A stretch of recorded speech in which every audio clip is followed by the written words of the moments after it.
কে চায় সোনার খনি তোমার বুকের এই স্বর্ণ চাপা পেলে, তোমার স্বীকৃতি পেলে কে চায় মঞ্চের মালা, ওপেন প্লে থেকে গোল করতে পারলে কে খেলে পেনাল্টি পেনাল্টি খেলা। সব সমালোচনা যেখানে সেখানে মেসি থাকবেন না, এটাই তো স্বাভাবিক। ইস, আজ আর হ্যাট্রিকটা হলো না। আলজেরিয়া ম্যাচের ওই অতি মানবীয় পারফরম্যান্সের পর আর্জেন্টিনার সমর্থকদের মুখে এখন এই একটাই কথা, লিওর পাঁচ হয়ে আসা গোল দুটা তো বলে দু রকমের গল্প। একটা পেনাল্টি মিসের পর কামব্যাকের স্ক্রিপ্ট, আরেকটা তো বয়সকে ফাঁকি দেওয়ার আলাপন। প্রতিপক্ষের ডিবক্সে মেসি যে ঝড়টা তুললেন সেটা যেন মনে করায় এই বনে রাজা একজনই।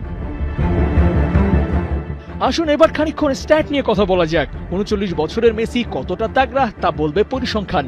৪০টা পাস দিলেন ৭৫% অ্যাকুরেসিতে, নিলেন ৪টা ওয়ান টার্গেট শট, ৭১ বার বল টাচ করলেন, যার মধ্যে প্রতিপক্ষের বক্সেই ছিল ৮টা। আর গোল সে তো আপনি জানেনই, এক পেনাল্টি মিসের কাফফারা দিলেন ২ গোল করে। রেকর্ডের বলপুত্র মেসি জানেন কিভাবে কামব্যাক করতে হয়। এবার রেকর্ডের গল্প শুনুন। বিশ্বকাপের সর্বোচ্চ ম্যাচ জয়, সর্বোচ্চ গোল করা, সবই করলেন এক মেসি। বল পায় আর্জেন্টাইন জাদুকরের গল্প তো এখানেই শেষ না। টানা ৬ ম্যাচে গোল করলেন বিশ্বকাপে, তাও আবার গুনে গুনে 10টা। নামের প্রতি, জার্সির প্রতি মেসির এই সুবিচার তো নতুন না। এই জয়ে আর্জেন্টিনা পৌঁছে গেছে রাউন্ড অফ 32-তে। আরও একবার বিশ্বমঞ্চে আর্জেন্টিনার দাপট। টাইটেল ডিফেন্ড করতে এসে যা খেললো স্কালোনির শিষ্যরা, সেটা স্বপ্ন দেখায়। বিশ্বকাপ শিরোপায় ওরা চোখ রেখেছে আবারও। টানা 2 শিরোপা জয়ের দিকেই হাঁটছেন আবার মেসিরা।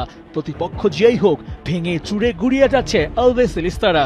এখনো অনেকটা পথ বাকি, তবে মেসি আর তার দল এই অনেকটা পথ একসাথে চলতেই তো অভ্যস্ত। আবু নাইম, ৭১।